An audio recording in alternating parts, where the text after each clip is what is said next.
자, 이것도 잘 나오는 거야. 보조분비 배부. 보조부가 앞에 있네. 제조부가 뒤에 있고 되게 앞뒤로 바꿔야 되는데 어쨌든 결론은 보조부가 제조부를 도와주는 이런 개념이죠. 자, 근데 문제도 안 읽었구나.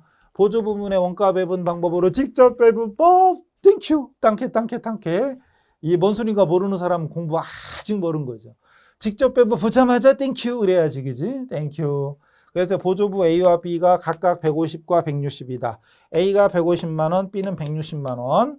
근데 자, 아래의 자료를 바탕으로 제조부문 X가 여기죠. X가 여기에요. 여기로 배부될 보조부문 원가는 얼마냐 그랬어요. 땡큐지. 왜? 일단 중요한 건 직접 배부니까 보조부가 보조부를 도와준 부분은 완전히 깡그리 무시해라. 그죠? 고맙죠? 자, 그럼 이제 X로 배부할 여기 A가 뭐예요? A 보조부. A 보조부 150만 원 중에 X로 가는 게 얼마냐? 그럼 500대 300이잖아요. 500대 300 합치면 800이죠. 850이 아니죠. 왜? 이걸 없는 셈 치는 거니까. 그럼 800분의 500이죠. 500, 300이면 800이니까 800분의 500. 800분의 500 하면 안 떨어지네. 800분의 500이 안 떨어지잖아요. 그럼 5, 1은 5, 25, 7호 나누기 8이니까 물론 계산기 있으면 계산기 두드리세요. 800분의 500까지 해드렸잖아요. 그래서 150만 원 곱하기 만 단위 800시간분의 500시간 이렇게까지 써드렸으니까 그럼 8, 9, 72, 8, 3, 24, 8, 7, 56, 8, 5, 40, 9, 3, 7, 5 93만 7,500원 그죠? 이렇게 나오죠? 그 다음에 B는 160만 원 중에 300하고 500 300하고 500이니까 800분의 300이죠. 이건 쉽네. 160이니까 딱 떨어지네. 2, 3은 6, 60만 원 나왔네. 160만 원 곱하기 800분의 300이잖아요. 300. 그럼 8, 2, 16, 2, 3은 6이니까 이건 60만 원. 60만 원에 93만 원 얼마니까 더하면 153만. 1537 여기 있네. 4번. 1537 어쩌고 그죠? 1537 어쩌고 이게 답이죠. 암산 되잖아요. 암산. 이 정도는 암산. 계산기 들고 하세요. 암산. 저는 여러분 계산기 들고 이런 거죠. 솔직히 딱 보면 시험 보러 가서는 잘 계산이 안 되죠. 근데 저는 옛날 사람이잖아요. 주산암산을 배운 사람이라 넘어가요. 그래서 직접 배부 딱 나오는 순간 땡큐 돼야지 공부한 거지. 문제 읽기 바빠. 뭔 소리인지 몰라. 막 그러고 있으면 곤란하죠. 그리고 만약에 단계 배부는 안 떨어질 텐데 만약에 단계 배부야. 만약에 단계 배부면 뭐부터 하냐 이 정해지죠. 만약에 이거부터 하면 이제 안 떨어지는데 이거부터 할래 그냥.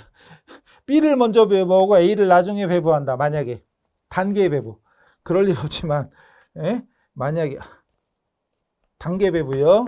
단계 배부법이고 B를 먼저 한대. B 먼저 하고 A 한대. 이런 순으로 한다면 그럼 B부터 하면 여기 아까 이게 150 원래는 150이고 원래는 160이었죠? 그럼 160만 원을 가지고 200, 300, 500으로 그럼 1000분의 200, 1000분의 300이니까 이거 쉽잖아요. 1000분의 200이면 20%니까 32만 원.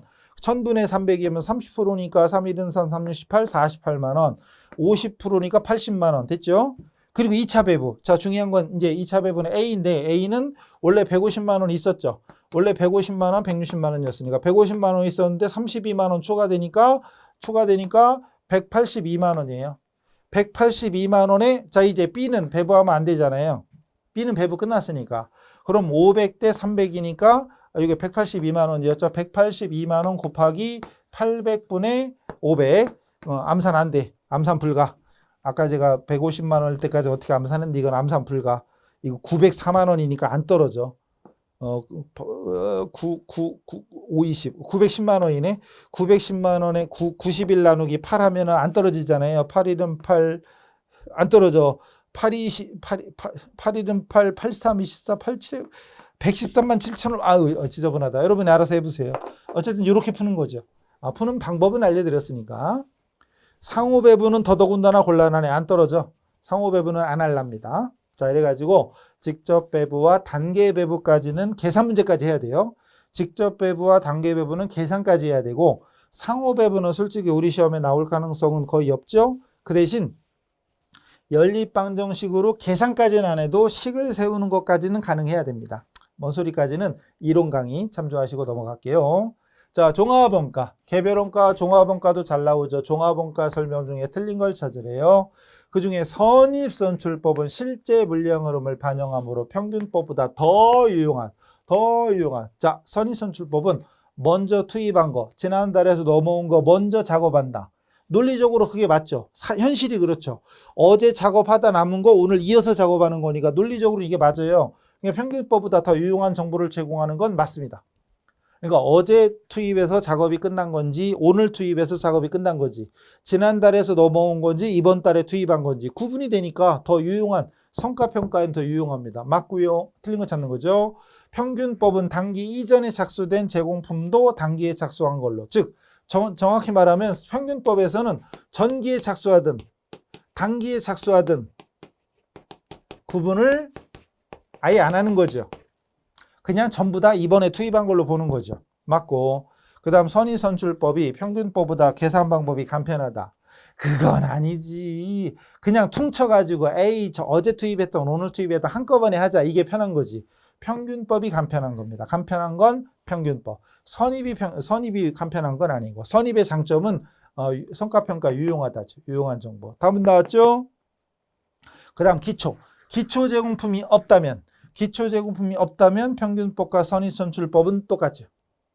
자, 바꿔 말하면 어떤 경우에 평균법과 선의선출법이 동일하냐 이런 문제가 나올 수 있다고 그랬잖아요. 그때는 뭐가 없다면? 기초제공품이 없다면. 왜 기초제공품과 단기를 구분하느냐 안 하느냐 차이잖아요. 그럼 기초제공품이 없다면 어차피 단기 투입이지. 똑같죠. 또는 이것도 한 적이 있죠. 완성품 환산량. 완성품 환산량 구하라 이런 문제 많이 나오잖아요. 그럴 때 완말맞춰 기억납니까? 완말맞춰 완성 플러스 기말 마이너스 기초 완말맞춰였죠. 완성 플러스 기말 마이너스 기초 완말맞춰 기억납니까? 평균법은 여기서 끝나고 선입은 여기까지죠. 근데 만약에 기초가 없다면 평균법이나 선입이나 똑같잖아요. 이런 걸로도 설명이 되죠. 이런 걸로도 설명이 됐습니다. 그래서 원가 계산도 어떤 분들은 원가를 아예 빼먹는 에이 원가 포기하자 이런 사람도 있어. 아유 환장하시겠어요. 5문제인데 15개 중에 5문제인데 원가를 막 빼먹을 생각하고 이러시면 곤란합니다. 그 다음 이제 세법으로 갑시다. 아 맞아. 원가에서는 이의신청이 없었다고 그랬죠. 세무이급에서 이의신청은 1번 4번 다음에 이제 세법에 하나가 있네. 그 확정 답안 발표 때 이의신청에 대한 결과를 알려주잖아요. 그래서 이건 기각됐다. 이건 인용된다. 인용이라는 건 받아들여준 거. 말이 안 되네. 그래서 이론에서는 사실은 전부 다 기각됐고요. 실기에서 이제 실기 강의 시간에 이제 들으셨겠지만 실기 강의 때는 일부 인용 이런 게 있어요. 근데 완전히 잘못됐다 이런 건 없고요. 어쨌든 이제 이론 가봅시다. 예, 부가세법.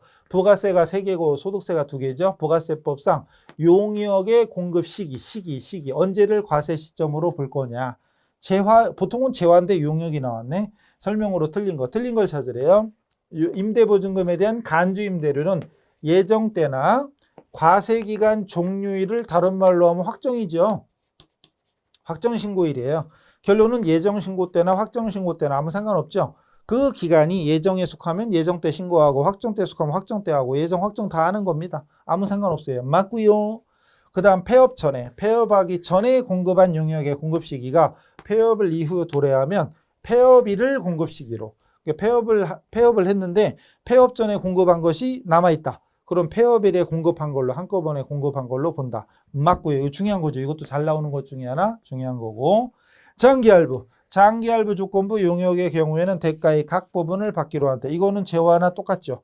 재화와 동일하죠. 맞고. 1, 2, 3번이 다 맞으니까 답은 4번이겠지.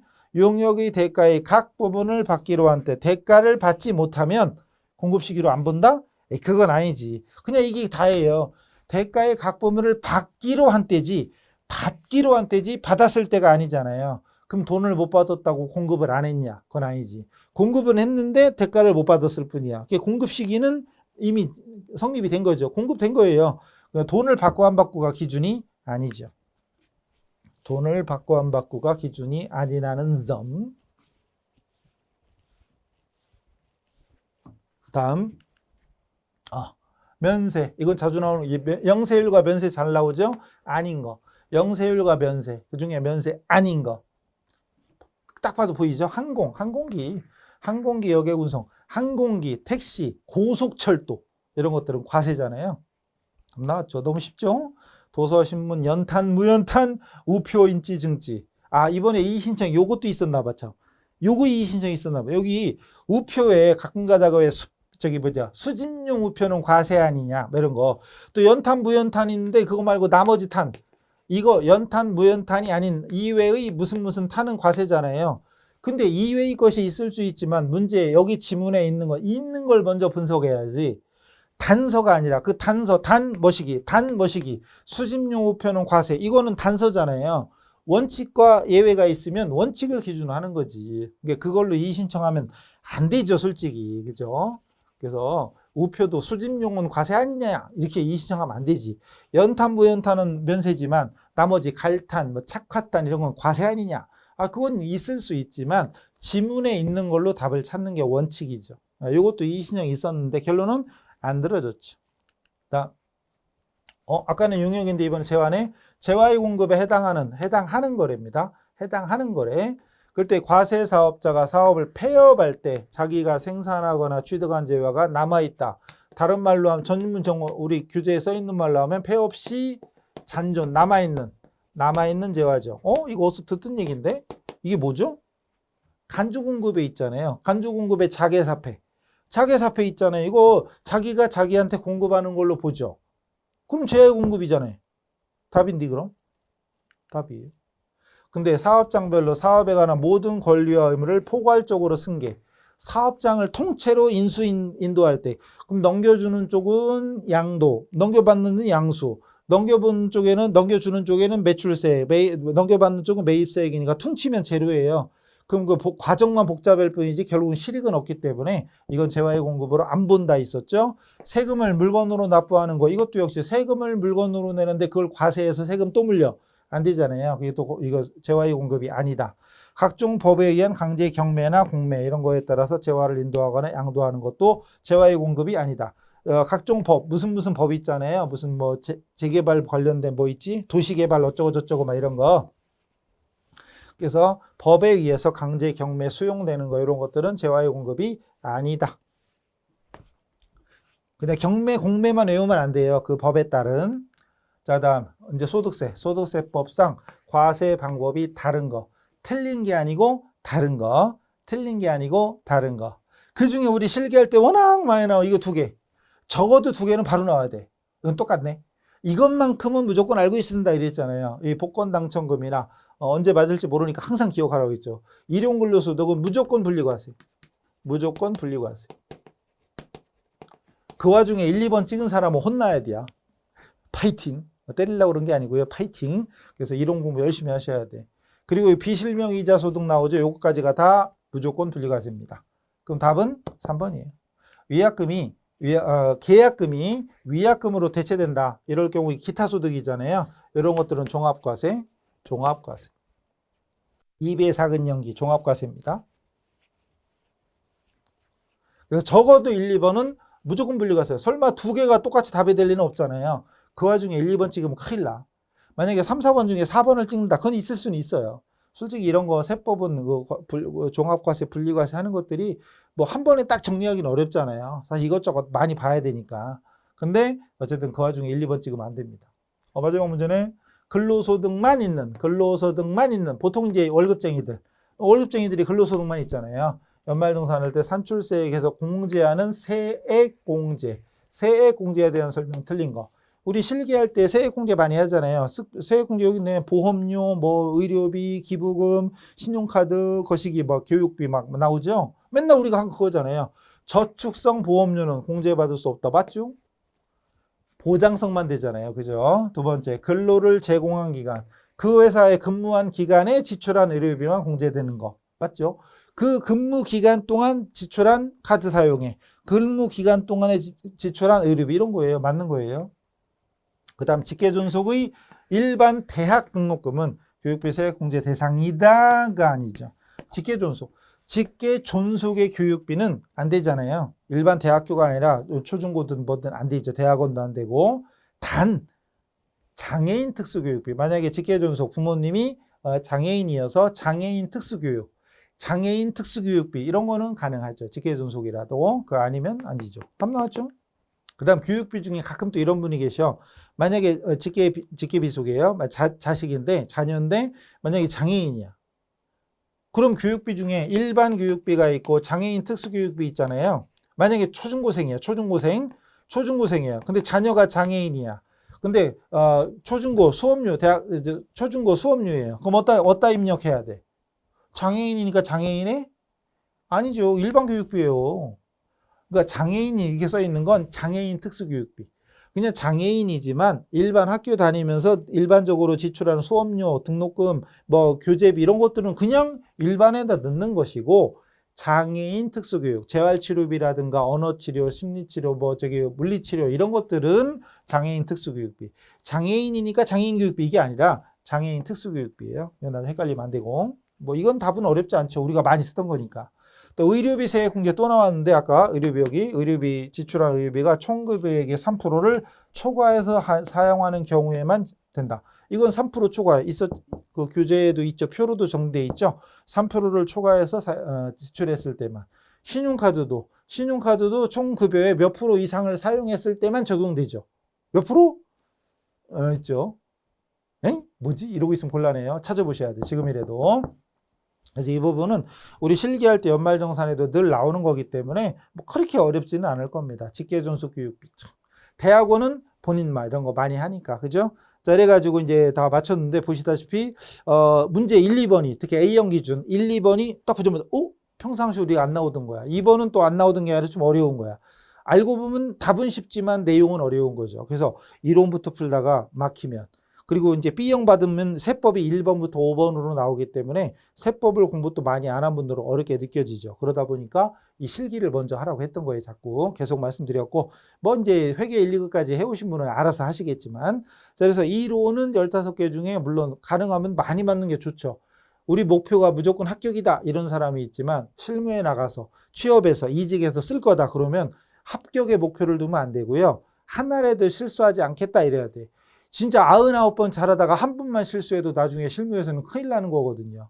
그래서 우리는 합격의 목표가 아니라 확실히 알겠다 이런 마음으로 열심히 하셔야 돼요. 이론, 실기, 기출문제까지 열심히 하시고 합격하시고 합격 끝나면 꼭 후기 좀 남겨주세요. 제발. 합격 후기가 너무 안 올라와. 저도 쓰라면 쓰기 싫어하지만 그래도요. 짧게라도 합격했다는 증거 인증샷하고 수업 잘 들었습니다. 그 빈말이라도 감사합니다. 이 정도만 써주셔도 감사합니다.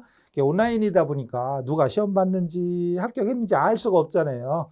그래서 그런 거 남겨주시면 되게 감사하겠습니다. 자, 그래서 109회 전산 세무 2급 기출문제 풀이 해설 강의를 마치도록 하겠습니다. 수고하셨습니다.